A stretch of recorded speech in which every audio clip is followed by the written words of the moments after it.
প্রথমে চলে যাব কোনো একটা ব্রাউজারে। তো আমি গুগল ক্রোম খুলে নিচ্ছি।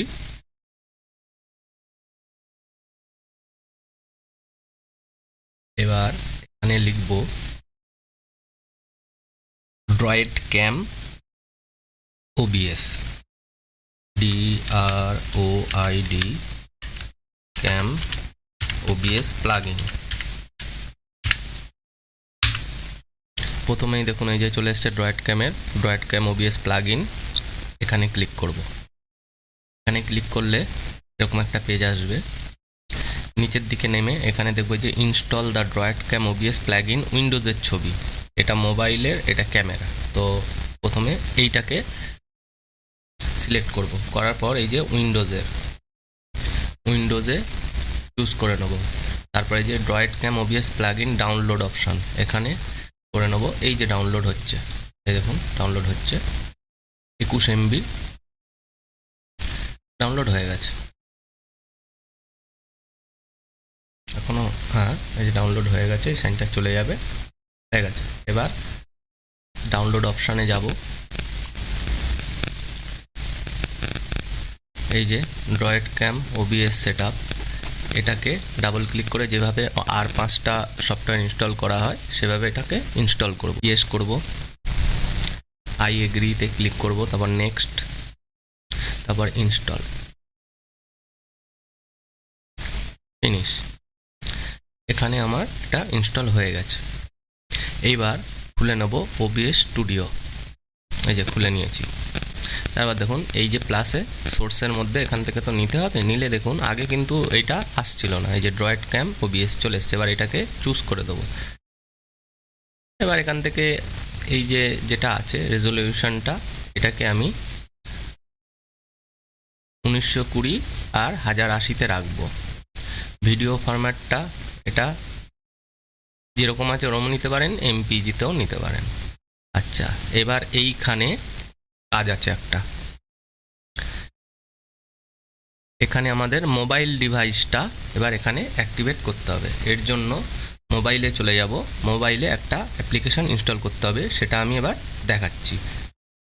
মোবাইলে এসে প্লে স্টোর অন করে নেব, করে এখানে সেম লিখব ড্রয়েড ক্যাম ওবিএস। এই যে এসে গেছে, এখানে ক্লিক করব। এই যে ইনস্টল,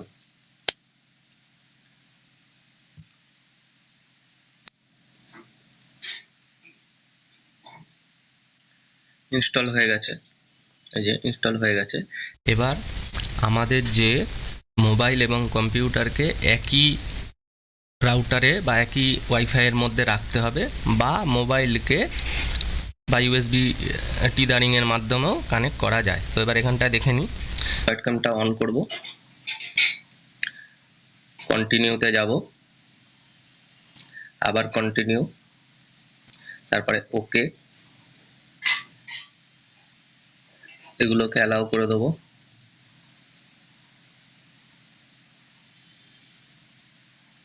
এই যে মোবাইলটা চলে এসছে, সেম আইপি, এখানে যে আইপিটা আছে ওখানে ওই আইপিটা আসবে। এবার এখান থেকে করতে হবে কি, অ্যাক্টিভেট করলেই এই যে মোবাইলের ক্যামেরাটা ওবিএসে এসে গেল।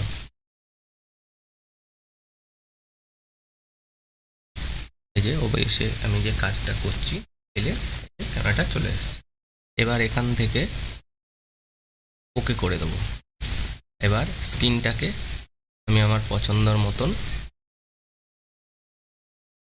চুজ করে নিতে পারি, সিলেক্ট করে নিতে পারি। এটাকে এইভাবে এখান থেকে ধরে এরকমভাবে ঘুরিয়ে নিতে পারি, আমার পছন্দ মতন করে নিতে পারি। এটা একই ওয়াইফাইতে কানেকশান থাকলে কোনো USB কানেকশান কিছুই করতে হবে না, জাস্ট ক্যামেরা অ্যাক্টিভেট করলে, ওকে করলেই এটা কানেকশান হয়ে যাবে। আর যদি ওয়াইফাই রাউটার না থাকে তাহলে USB কেবিলটা লাগালেই, যেমন আমরা ডেটা ট্রান্সফার করি ওরকম লাগিয়ে ওখানটায় USB টিদারিং কানেকশানটা করলে এখানে কানেক্ট হয়ে যাবে। কীভাবে ড্রয়েড ক্যামের মাধ্যমে আমাদের মোবাইলটা আমরা OBS-এর মধ্যে ইনস্টল করতে পারি। এবার এখান থেকে রেকর্ডিং করা যেমন হোক শুরু করলেই হয়ে যাবে। আশা করি আপনাদের ইনফরমেশনটা ভালো লেগেছে।